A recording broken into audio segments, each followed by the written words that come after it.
Reconocimiento de hardware en un ordenador y su montaje.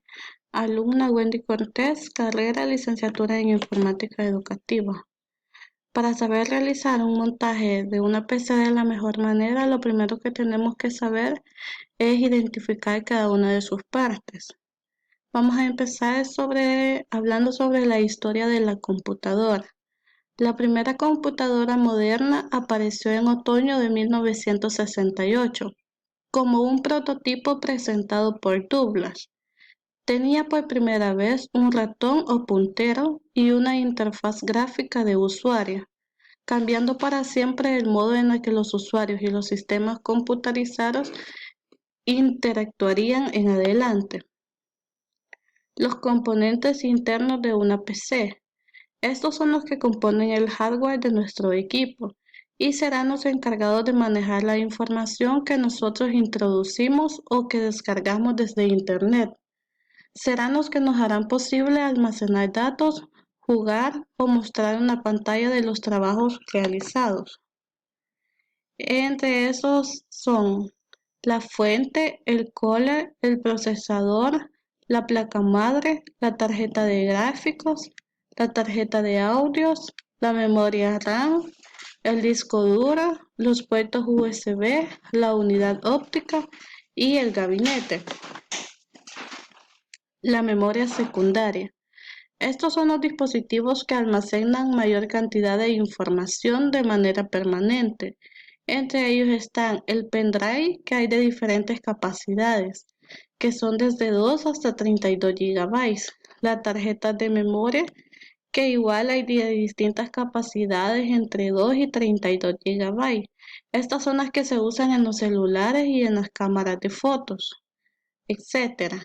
Las tarjetas extraíbles, el disco duro externo, el disco rígido dentro de la CPU, sus capacidades son las medidas actuales de 500 GB, y el DVD o CD, que tiene una capacidad de almacenamiento de 4.7 GB.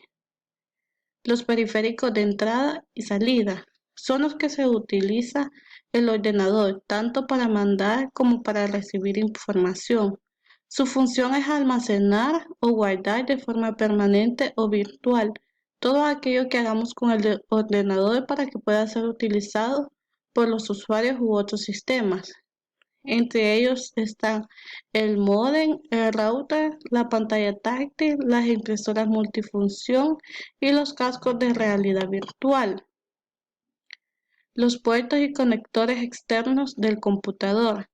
Los puertos en una conexión o enchufe, el cual es utilizado para conectar dispositivos periféricos del hardware, como impresoras o mouse, permitiendo el intercambio de datos del computador con otros dispositivos, que son el switch de poder, el switch de voltaje, el conector de corriente, las entradas de ratón y el teclado, el serial call, el paralelo, que es la impresora, el firewire, la USB, el audio, el monitor, el fax modem, la fuente de poder, el abanico de gabinete, el CD de video y las ranuras de expansión. Normalmente estos puertos se encuentran en la parte trasera del computador, aunque en la actualidad muchos computadores incorporan los puertos USB y el audio en la parte delantera. Ensamblado de equipos informáticos. Para llevar un ensamblado de equipos informáticos de la mejor manera, primero tenemos que acatar algunas recomendaciones. Por ejemplo, los sistemas de almacenamiento para tener localizadas las pequeñas piezas, el organizador de herramientas adecuadas. En ningún caso se debe trabajar sobre el equipo con tensiones aplicadas, se tienen que desconectar todos los cables. En caso del portátil, también se deberá retirar la batería. Otras consideraciones serían no forzar mecánicamente ningún componente, doblarlo, presionarlo, etc. No forzar los tornillos, no forzar o precisar excesivamente sobre memoria al introducirlas. Asegurarse que las placas de expansión estén introducidas correctamente. No usar tornillos o tuercas inadecuadas por tamaño o tipo de rosca. No usar todos los medios de fijación necesarios para sujetar los componentes. Limpiar todos los elementos de polvo o suciedad. Jamás dejar un elemento suelto dentro del equipo, ya sea tornillo, cable, etc. En general se debe ser precavido y aplicar el sentido común en situaciones de duda. Este ensamble lo hice en el software que estaba en plataforma.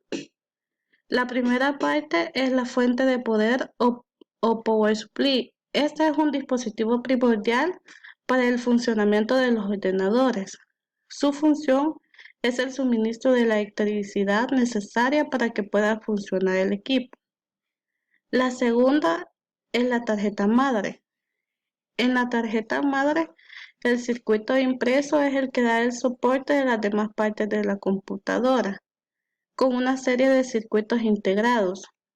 La tarjeta madre sirve para llevar una conexión entre estos dispositivos internos como lo son el procesador, las memorias, etc.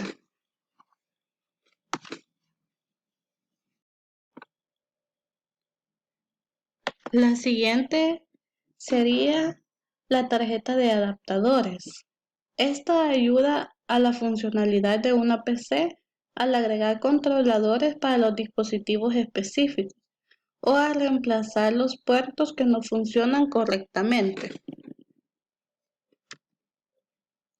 La siguiente parte son las partes internas de la Interdrive. Estas son aquellas que no se encuentran expuestas a la vista comúnmente, sino que forman las entradas del aparato oculto dentro del CPU.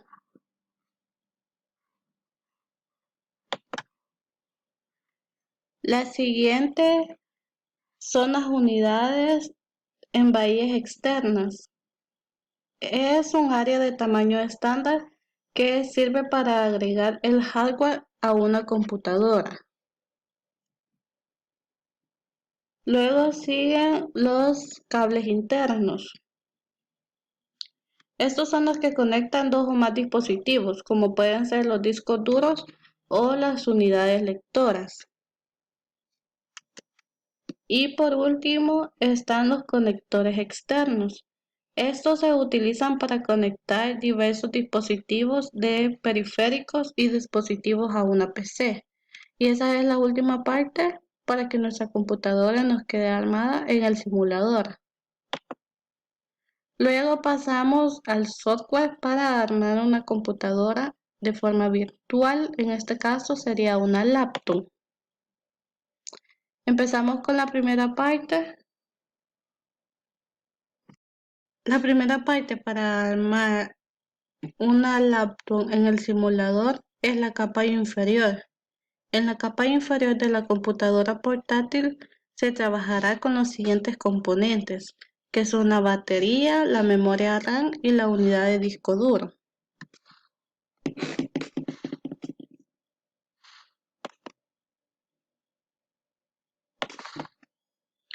Luego le sigue la capa superior y los lados. La tercera capa es la capa de estación de acoplamiento. Y la última capa es la capa de cables externos. En el simulador para el ensamble de una laptop solo viene en 4 partes, que son las que ya se mencionaron. La diferencia entre armar una PC en el simulador y armarla en la realidad es que en el simulador de ensamble de computadoras de circo nos ayuda a ver cómo van ensamblados los diferentes componentes de una PC. Es decir, que cada vez que uno quiere poner una parte, ella sola se marca con unos puntitos amarillos para que nosotros sepamos dónde colocarlos. También otra de las ventajas es que no tenemos la necesidad de abrir una computadora y de esta manera podemos reducir el riesgo de que algunas máquinas sufran los daños. y armarla. La computadora real se trata de que tenemos que tener claro el procedimiento que vamos a hacer, ya que esto consiste en colocar correctamente todas las partes de una computadora, con la finalidad de que todo funcione de una manera diferente. Cabe recalcar que para aumentar nuestros conocimientos, lo ideal es que lo hagamos en una computadora real, pero al no tenerlo podemos usar y es la ventaja de este programa de Circo que nos ayuda a saber cómo es que hay que poner cada parte y su puesto en el que van.